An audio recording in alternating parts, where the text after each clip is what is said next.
Bonjour tout le monde et bienvenue à l'épisode numéro 13 de Zone Junior. Cette semaine, je vous parle de Daniel Butte, un ailier format géant qui joue dans la KHL pour le Lokomotiv de Yaroslavl, une des meilleures équipes de la KHL année après année. Butte a été repêché au 12e rang par l'Arizona en 2023, maintenant connue comme l'équipe de hockey du Utah. C'est un joueur que j'aimais beaucoup lors de son année de repêchage. Il avait terminé sixième sur ma liste personnelle, septième sur la liste de hockeyprospect.com, et j'avais été interviewé à son sujet, aussi sur Dimitri Simachev, par Nicolas Cloutier de TVA Sport. Donc je vais vous laisser le lien du reportage dans la description du vidéo sur YouTube, si vous êtes intéressé à lire ça. Une chose que j'aime beaucoup de Butte, c'est son éthique de travail. Oui, c'est un joueur intelligent, c'est un bon passeur, il a un gabarit super impressionnant, mais c'est un travailleur acharné sur la patinoire. Il est déjà bon sur la rondelle, mais son niveau d'effort a toujours été bon, même durant son année de repêchage. C'est un joueur avec son implication sans la rondelle, il avait un impact dans les trois zones. Ses replis défensifs étaient toujours super impressionnants. Il lisait bien le jeu, il utilisait bien son bâton pour soutirer la rondelle à l'adversaire, abandonnait jamais dans ses replis défensifs. Évidemment, avec son gabarit et ses habiletés, ça fait de lui un joueur assez unique. Il n'y a pas beaucoup de joueurs de 6 pieds, 6 pieds 5 pouces, 6 pieds 6 avec les qualités que Butte a. Évidemment, les comparaisons avec Tage Thompson sont très faciles à faire. Mais contrairement à Thompson, Butte, c'est pas un tireur élite. C'est un peu la différence entre les deux. Surtout en avantage numérique, Thompson est très bon. Les tirs sur réception, les lancers frappés. C'est pas vraiment ça la game de Butte en avantage numérique. Butte peut marquer des buts proches du filet. Il utilise bien son gabarit, sa portée, sa force physique pour. Il peut marquer des buts alentour du filet. Mais Euh, il voit très bien le jeu. C'est un excellent passeur. C'est quoi que durant son année de repêchage, je pense qu'il n'a pas eu assez de crédit pour les qualités de sa vision, ses qualités de passe. Il peut amener cette dimension-là de passeur avec le jeu de transition, mais aussi en zone offensive. En zone profonde, il est excellent. Il protège bien la rondelle avec son corps et sa portée. Cet aspect de son jeu va juste continuer à s'améliorer dans les prochaines années quand il va continuer à prendre de la force physique. Beaucoup de potentiel à.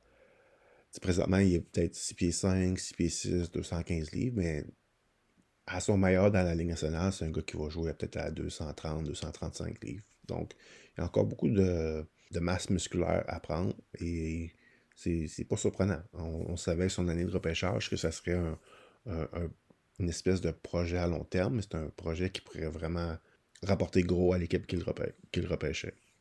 C'est un joueur qui a des bonnes mains. Il a déjà une bonne coordination, ce qui est un peu surprenant pour un joueur de son âge et de son gabarit. Habituellement, c'est plus long pour des joueurs qui ressemblent à Butte à être coordonnés sur la patinoire avec leurs mains, leur qualité de patinage. Ça prend un peu plus de temps. Mais Butte est quand même déjà assez avancé dans ce domaine. Il peut battre des joueurs à un contre un grâce à ses mains, sa portée, sa vitesse, sa puissance. Parlant de sa vitesse, c'est un joueur qui a une bonne vitesse. Encore une fois, si on prend en considération son gabarit et son âge. Il se dépasse bien sur la patinoire. C'est pas une vitesse exceptionnelle, mais comme je disais, c'est très bon pour un joueur de son âge et avec ce gabarit-là. Comme je dis souvent, c'est un joueur très, très unique. Et ma comparaison avec lui, c'était surtout son année de repêchage, il y avait beaucoup de Valérie Nichushkin avec lui. C'est pas le patineur explosif que Nichushkin était au même âge, mais c'est un excellent joueur dans les trois zones qui peut contribuer dans un top 6 à l'attaque. C'était aussi un joueur qui travaillait fort dans les trois zones, qui avait des belles qualités pour jouer sans la rondelle. C'était très similaire à Nichushkin. C'est un joueur qui est peut-être pas aussi, comme je disais, pas aussi bon patineur que Nichushkin, peut-être pas aussi robuste ou tough que Nichushkin, mais c'est un joueur qui a une meilleure vision de jeu. Et des meilleures qualités de passe que Nichushkin avait au même âge. L'année passée, ça a été une année d'apprentissage pour Butte en KHL. C'était sa première année à temps plein dans la ligue. Il n'a pas joué beaucoup. Il a quand même réussi à performer avec un bon niveau. Il jouait régulièrement en bas de 10 minutes par partie, donc c'est pas beaucoup de temps de glace pour performer. Mais il a quand même réussi à ramasser 21 points en 55 parties, ce qui est très bon avec le temps de glace qu'il avait. Cette année, son temps de glace est supérieur. Il joue environ 13 minutes par partie. Sa production est de 17 points en 26 rencontres, qui est très bon, encore une fois. Il joue souvent avec Alex Radulov depuis le début de la saison, ce qui peut juste être bon pour son développement et comprendre ce qu'il va devoir faire pour euh, se rendre dans la Ligue nationale le plus rapidement possible. Je suis convaincu que Radulov va pouvoir l'aider beaucoup en lui donnant des conseils, autant des conseils sur la glace, hors glace. C'est une chose à propos de Radulov, oui, il était talentueux, mais c'était un travailleur acharné. Il était très tenace. Il y avait beaucoup de pushback dans sa game. Puis je pense que c'est quoi que Butte pourrait rajouter à son jeu, être plus tough à jouer contre. Donc, ça va être un joueur à surveiller pour la LNH, possiblement dès l'année prochaine. Son contrat KHL se termine cette saison. Même chose avec son coéquipier Simachev, que les deux ont été repêchés par l'Arizona en 2023. Je pense que si je fais une projection, je pense que c'est un attaquant qui va pouvoir s'illustrer sur un top 6 dans la LNH. Il peut jouer à gauche, il peut jouer à droite. C'est un joueur qui a des bons atouts défensifs, ce qui vont faire de lui un joueur complet dans la Ligue nationale. Moi, personnellement, j'ai hâte de le voir dans la LNH et de voir l'adaptation qu'il va devoir faire rendu dans la Ligue nationale, comment il va s'adapter. Je vois beaucoup de potentiel avec lui, mais il faut demeurer patient. Il demeure un joueur qui est toujours en pleine progression.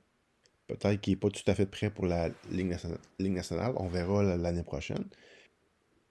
Il y a beaucoup des bons atouts qui vont lui permettre d'un jour d'être un très bon joueur dans la Ligue nationale, mais des fois, peut-être que ça soit pas exactement.